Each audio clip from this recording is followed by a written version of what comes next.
नमस्कार भाई माने जय जगन्नाथ जय श्री राम भाई माने ए भिडियोटा हूँ कि ओडिशार थिबा भीमुआ मानक पई आ जेउ माने सस्ता अंबेडकरवादी मानक पई मोर ए भिडियोटा भाई माने मु गोटे भिडियो देखौ से भिडियोटा संपूर्ण देखंतु तापरे कथा किछि कहबा। किसी भी धर्म के देवी देवताओं के खिलाफ कोई टिप्पणी नहीं करेगा सोशल मीडिया पर। किसी भी जाति के खिलाफ कोई ऐसी बात मत कहो किसी की जाति का अपमान हो।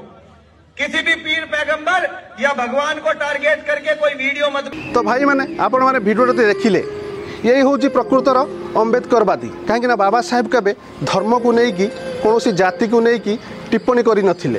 अन्य देवादेवी कि अन्य धर्म को इंगित कर तमें सोशल मीडिया रे आसी हिंदू धर्मर देवादेवी मानू अपमानित जनक टिप्पणी दियो सी केबे अंबेडकरवादी हो पारे ना। किछिटा टंका पाई आउ कांधरे नील गामुछा पकईदेले कई अंबेडकरवादी हुए ना। आउ जदि तमें सतरे अंबेडकरवादी होइथिबो ताहाले सोशल मीडिया रे कौनसी भगवान को नहीं केबे एमिति खराब मंतव्य दियंतु नहीं आज्ञा। आमे कौनसी अंबेडकरवादी को खराब कहूने आज्ञा।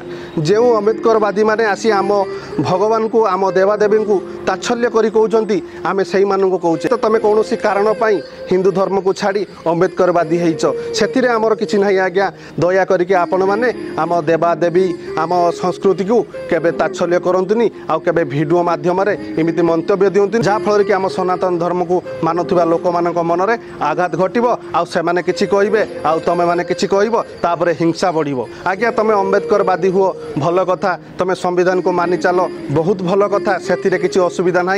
तुम्हें जिते बड़े आम हिंदू धर्म को टार्गेट करी कहूच से आम हिंदू हिसाब से आम सनातन हिसाब से आमको निश्चित बाधुची किंतु तुम्हें हिंदू धर्म को केबे अपमान करंतु नहीं आज्ञा। कहीं बाबा साहेब अंबेडकर केबे कौन धर्म को अपमानित करना। तुम जब तांकर फॉलोअर्स बोली कहूच ताहले हिंदू धर्म को केबे अपशब्द कहतु नहीं आज्ञा। रहिली जय जगन्नाथ जय संविधान।